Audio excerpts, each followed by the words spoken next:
Bismillahirrahmanirrahim. Assalamualaikum warahmatullahi wabarakatuh. Waalaikumsalam warahmatullahi wabarakatuh. Namanya siapa ini? Sak grup. Nami kula Ummu Sulaim niki saking grup jamaah pengajian. Sulaim. Ummu Sulaim nggih. Wah, koyo bojone Raja Salman ya ning film King Solomon lho. Ummu Sulaim. Panggilannya siapa kamu? Sulaim, Gus. Sulaim. Sulaim. Nggih. Sulaim usia berapa? 25, Gus.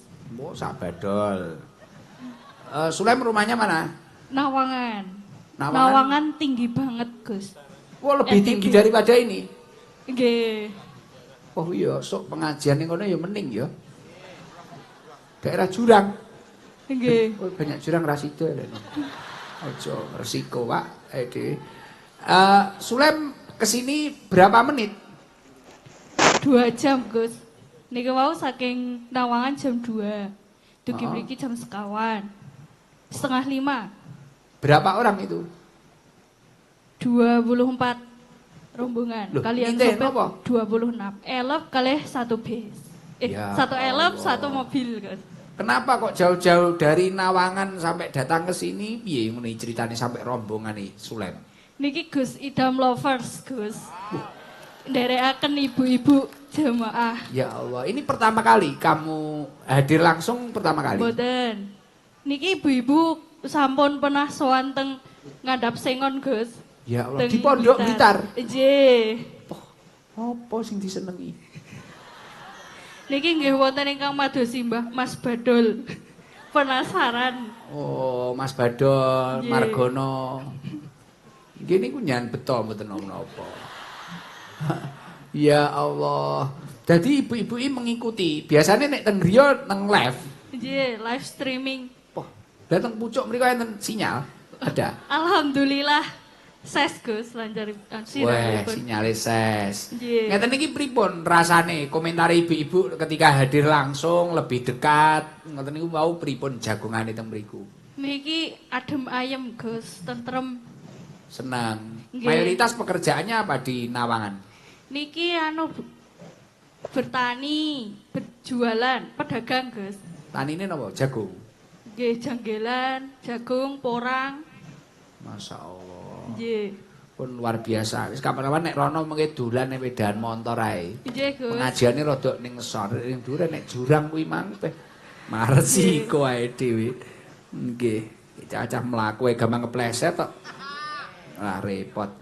Alhamdulillah. Mungkin didum salah satu. Rabbil alamin. Terus damelan jenengan, khusus damelan jenengan ditambahi damelan jenengan 500.000. Masya Allah, sangu rabi. alhamdulillah. Oh nikah nopo dereng? Dereng Gus. Lah niki Nyuwun dereng pantunganipun. kakung mang wis kudu buka pabrik mang. Bujrek kau. Nggih, berarti 2.600.000 tambah 500 Pak Sabar. Nggih pancingan gendang entuk jodoh. Kriteriane sing piye Mbak Sulaim? Niki nyuwun pandonganipun angsal jodoh ingkang ganteng, soleh, yatrane akeh. Wah, soleh, ganteng, duwite akeh. Piye nek jenenge Pak Tohiran? Pensiunan. Sauge tukang budal nek wong ngaji. Gitu Dan. Oke, ses kuyaan. Nggih, niki sarung kalih kopi Jis. Sarung Gus Idam series nggih pancingan. Nggih, matur sembah nuwun sanget Gus. Benjing manten Mugi-mugi. anyar bojone nyan yang damelne kopi Jis. Wah, Siap. masyaallah deger aleren. Siap. Saestu dan Nggih. ora negar-negar wingo. Panggah buka pabrik, iki mebeh sirahku iso budrek dolan ning Pacitan. Seneng karo Pacitan iki tulus-tulus lho Pacitan ya. Saka. Matur sembah nuwun sanget Gus. Nggih, ya wis kleru aku ya. Nggih. Nggih. Matur suwun Mbak Ummu Sulaim. Nggih. Doanya untuk Pondok Pesantren Nurul Azhar apa doanya? Mugi-mugi Pondok Pesantren Nurul Azhar saged mencetak generasi ingkang sae. Amin. Mboten tukang damel video TikTok ingkang sembarangan. Sembarangan kuwi lho, Nggih. Cah Dro. Rungokno. Nggih. Mugi-mugi saged damel generasi ingkang soleh solehah Amin. Amin. Jenengan anak pesantren toh, Mbak Umu Sulaim? Saking pondok Al-Fatah Kikil, Gus. Tetangganipun pondok Termas. Iya. Nggih. Pak, anu toh, Yai Pak PC. Yai Sutris, nggih. Iya. Kula niki Berapa tahun dulu? Piro? Rong 8, sasi. Gus. Nembe 8. 8 tahun. Nggih. Wah, luar biasa kuwi lho. Mulane gak demen nek santri ge TikTok Aduh. mengumbar aurat. Ih. Heeh. Nggih pun, Matur sembah nuwun, Gus, niki kandel. Nggih, jelas no, ae dhewe wong pusat tok. Nggih. Nggih. Pun, ngapunten ingkang kathah lho Mbak Umu Sulaim. Nggih, dalem matur sembah nuwun, Sehat-sehat. mugi-mugi saged kepanggih langsung melih kalih Nggih. Gus Idam saged Amin. sowan. Niki rencana nggih badhe tindak Blitar, Gus, ibu-ibu. Nggih mboten napa Senin napa Nggih. Kamis ngoten. Nggih. Kula biyane Malam teng griya. Jumat. Nggih. Tapi nggih mboten saged manggi kadang. Nggih. Nggih, tapi nggih nek rezekine engko iso cethuk nek rezeki. Nggih, Gus. Nggih, amin. Mugi-mugi saged panggih Nggih, kalian nggih. Gus Idam. Matur sembah nuwun sanget, Gus. Nggih. Assalamualaikum warahmatullahi wabarakatuh. Waalaikumsalam warahmatullahi wabarakatuh. Lho iki lho, bukti kaya ngajine Mang. 8 tahun jenenge Umu Sulaim mondok teng pondok Al-Fatah Kikil. Niki tutur bahasanya baik. Beliau walaupun rumahnya di pedalaman lebih atas loh daripada Suko ini. Soko, yo alah kleru neh, aku salah es budrek kau. Soko, Suko, daripada Suko niki luweh atas lagi, tapi tutur bahasanya terus pakem-pakemnya ketebalan keimanannya kuat kan. Umu Sulaim niku wau. Terus mau milih bojo ya pinter nek imang ganteng, soleh, duitnya akeh. Assalamualaikum warahmatullahi wabarakatuh. Waalaikumsalam warahmatullahi wabarakatuh. Namanya sinten? Nami Tohiran. Tohiran. Tohiran. Pak Tohiran, dalamnya pundi? Wonogiri Giriwoyo. Wah celah. Pinten menit? Setengah jam. Ya setengah jam Pak. Wonogiri sing pinggir mriki. Ya. Niki rombongan apa pasukan jenengan? Rombongan saking jamaah FTI Travel. FTI Travel. Urunan apa gratis? Jamaah. Mriki, dugi mriki. Enek bose. Gratis Pak menika. Sinten sing ngebosi? Sing ngebosi nggih, FTI. sing ngebosi nggih sing ngadeg niki. Wah, mohon maaf Jenderal, ampun, selesai ae dhewe. Dadi ngene, lho, kok dugi mriki Pak? Sing ngebosi sinten? Nggih sing ngebosi sing ngadeg niki. Wah. Iki lho wong gagah ya ngene iki lho, dhewe ngono iki lho. Pak Tohirin tibakno. Nggih. Tohiran nami Tohiran. Jawi aslinipun Tohir. Kok Pak Tohir. Gandeng tiang Jawa dipun tambahi an Tohiran. Oh, Tohir mutahhir, suci Nggih. mensucikan. Amin ya Allah. Pak Tohiran, Dalem Gus. jenengan kok sing bayari jenengan tiyang pinten niku? Nggih namung setunggal mobil kalian rombongan sanesipun. Wah, berarti aku nunjuk ora salah iki Mang ya. Pas ya, jitu kene penembak jitu kok. Amin. Nggih. Iya Josi, cocok. Amin. Jenengan nopo kok pengen bayari tiang pinten wau? Sak mobil niku wau napa tujuane Pak Tohiran? Nggih sampun biasanipun Kulino. menawi pengausan ingkang kersa nderek pengausan siap untuk berangkat ya dengan cara ikhlas Tanpa paksaan, wis Tanpa tak siapi paksaan. mobile ngoten. Ya. Sak bengsine. nggih Ya Allah, jan dermawan Pak Tohiran. Tepuk tangan buat Pak Tohiran. ya, Usaha teng dalem napa Pak Tohiran? pensiunan Pak Gus Pak Gus nih. Nggih malah lengkap mboten napa-napa. Lah saya Pak itu kan sudah punya putra. Nggih. Jadi pensiunan hiburannya enten pengajian budalni wong ngoten nggih. Amin. Alhamdulillah dipun paringi barokah gangsar. Nggih. Pak Thohiran, Dalem. komentar panjenengan niki kan daerah mriki Ya. Soko. Soko. Ning daerah Soko menika didirikan pondok pesantren Nurul Azhar. Niki nek cara pendapat panjenengan, komentar panjenengan pripun ngoten niku?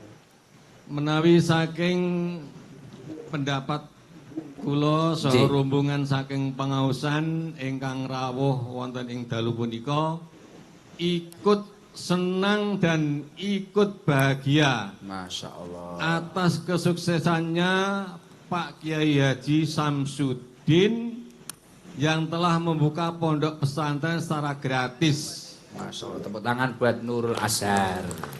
Luar biasa. Ya. Kalau saya punya anak ingin saya pondokkan ke sini, tapi anak saya cuma 2, cewek semua Pak Gus. Gek pun ageng. Putu sampun 3. Oh. Nganu kalih Mbah Uti mawon mengke mantun kundur ndamel malih.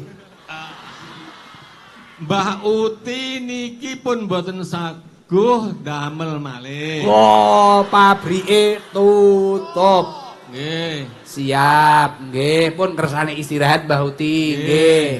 Kula badhe pados pabrik ingkang enggal Lho mboten lho dipun lho. Ampun ngantos gitu Pak Waka. Berat ae ngatasi berat Pak Waka kok. mboten dipun tampi Gus. Wong nggih, kali Mbah Uti mboten dipanampi. Mbah Uti janipun nggih ndhawuhi kula kan pados sak ndhuwure ngoten.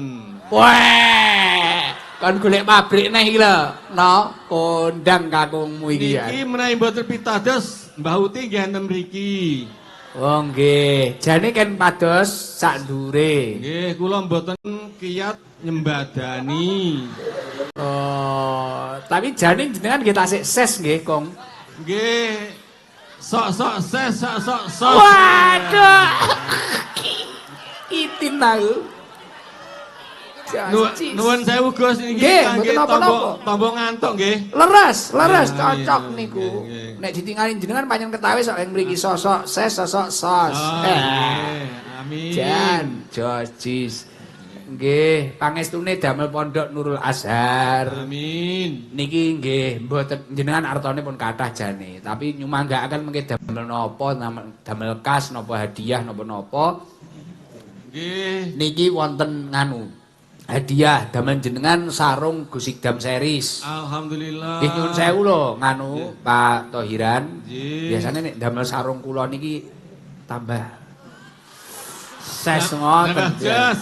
Nggih, pabrik gampang buka neh ngoten niku. Alhamdulillah. Niki enten sarung kalih napa?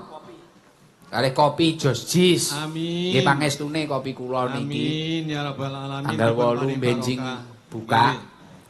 Opening kalih niki enten saking rokok alami. Amin. Rezeki damel jenengan sak rombongan duka mengke damel napa nyumanggaaken apa Amin, tinggi Agustusan tinggi napa sembarang. Nggih, amin amin. Namung kedik 1 juta. Amin ya Allah. Nggih. Alhamdulillah rabbil alamin. Terus niki enten tambahan saking Starlet Pacitan. Amin. Matur suwun nggih Pak Thohiran. Nggih, Gus. Alhamdulillah dipun paringi hadiah mugi-mugi Gus Ikdam anggenipun mimpin pondok pesantren dipun paringi lancar sedayanipun. Amin. Alhamdulillah. Ini saya terima Gus ya. Nggih. Mugi dipun paringi barokah sedayanipun. Amin. Mekaten konduripun mangke ndherekaken sugeng tindak mugi-mugi sedaya dipun paringi barokah Amin. bagas waras ngantos akhir zaman. Amin. Billahi taufiq wal hidayah waridho wal inayah. Wassalamualaikum warahmatullahi wabarakatuh. Waalaikumsalam warahmatullahi wabarakatuh. Oh, sukune sakit-sakit napa? Renu. Tapi niku kadang waras toh. Nek niki wau krana gringgingen niki, Nggih. maksudnya aman. Aman mboten napa-napa. Mboten kuat tenan pomo ngadeg. Mboten. Nggih kiat. Cobi didik gendro. Ciri-ciri digoceki kancane. Pak Rukani umure pinten?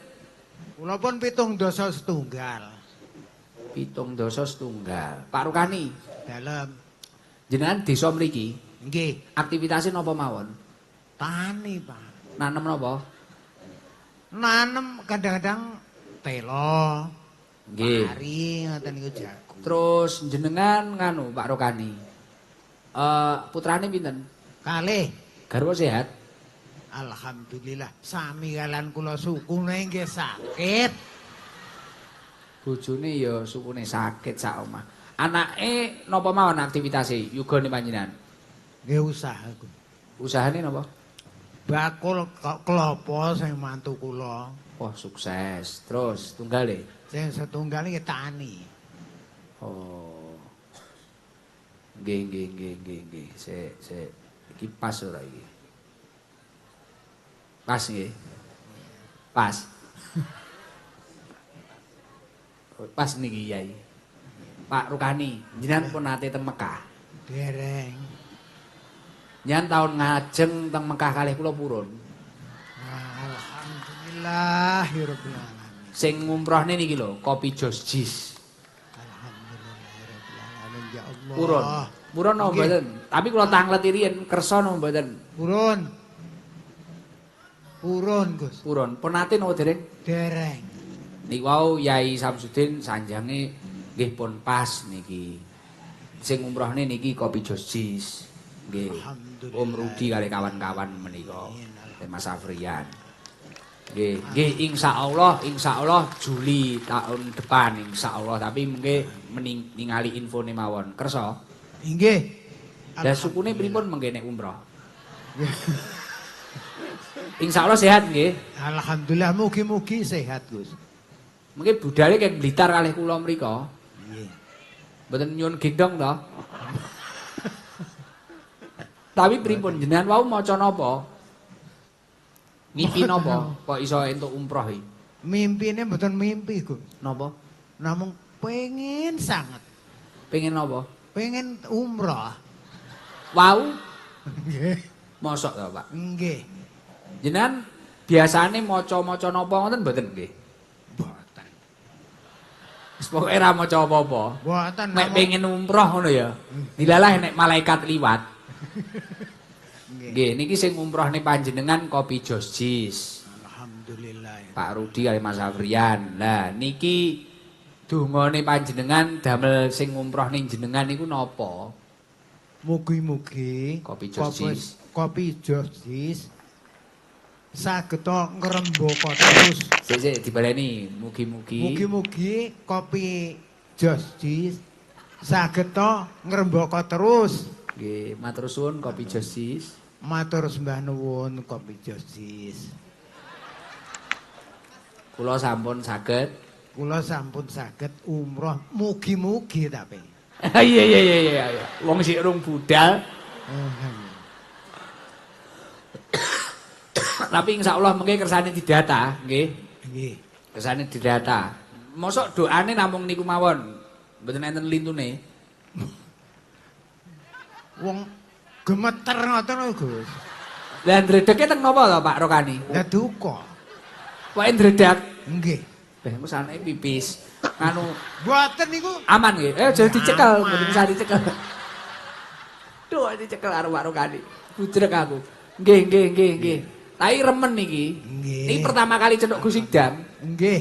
Kok ya bejo men jenengan entuk umroh ka Jos Jis. Ya Allah, nyandungane kopine niki barokah nggih. Nggih. Nggih, niki damel tambahan jenengan angsal niki kena dingge gawe paspor mengke. Saking Dokter Warkim. RS Medical Mandiri Pacitan 3 juta. Alhamdulillah. Dingge gawe paspor. Mengke kopi Jos Jis bagian sing budalne. Sangune pun gadah napa dereng? Dereng. Wah. Yes gampang mengke, pokoke nyeluk Gus Idam ngono ae. Kula minggu warung melok ngono ae. Nggih. Purun to tapi umroh. Purun, Pak. Oh, nggih. Lah bojone mengke pripun? Ya film niku. Mboten mengke nek wayah umroh iki piye ngono lho. Apa ya turu bene ditinggal sik terus sesuk nek teko digugah ngono piye? Napa priye ngono lho. Karo kani. Ayo jan ngerokok to ya. Nggih segedi. Oh nggih. Maksude ya kena iso ngancani aku ning kono engko ya. Karo kani cakruk ngono.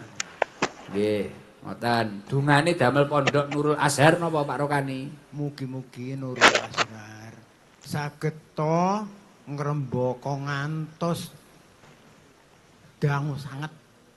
Dangu Mboten nganten batase. Ngantos Nggih. dangu sanget. Siap. Piye Pak, sabar. Kopi josis dikek sangu. Wah iki sangune. Sangune mang kok dokter. Nggih, nggih. Sing nyangoni jenengan 3 juta wau dokter siapa? Dokter Markim lho. Mboten matur suwun kaya Pak Dokter. Lah niku Pak Dokter matur suwun Pak Dokter damel paspor niku. Matur nuwun sanget Dokter Warkim. Alhamdulillah. Nek ngono tok 3 juta. Ora guyon-guyon Pak Rokani. Nggih. Guyon iki jenenge ancen polos kok nggih. Nggih Dokter Warkim wis entuk ganjaran mungkin nek umroh. Mungkin tenanan lho Pak wayah umroh nggih. Nggih. Alhamdulillah. Latihan melayu sakniki run. Melayu 5 kilo. Alhamdulillahirabbil alamin. Ya Allah. Jan ora enek kok keadaan piye-piye wis tapi wis tenan bening gringgingen pancen yo gringgingen lho. Gemeter. Minta tolong mungkin timnya Josis ndata nggih, Om. Wis ya. Ngono wis wengi yo. Heeh, time Josis data. Wis niku mboten usah meri wong umroh, haji niku Abdullah tamune Gusti Allah, undangan karo Gusti Allah. Gitu kok napa Pak Warkim niku wayah Pak Rokani kok Pak Warkim. Pak Rokani niku napa wayah pengin niku wau terus enek wali liwat apa malaikat liwat ya gak ero. Napa wayah selawatan, wayah zikir tenanan ya gak ero kula. Nggih to?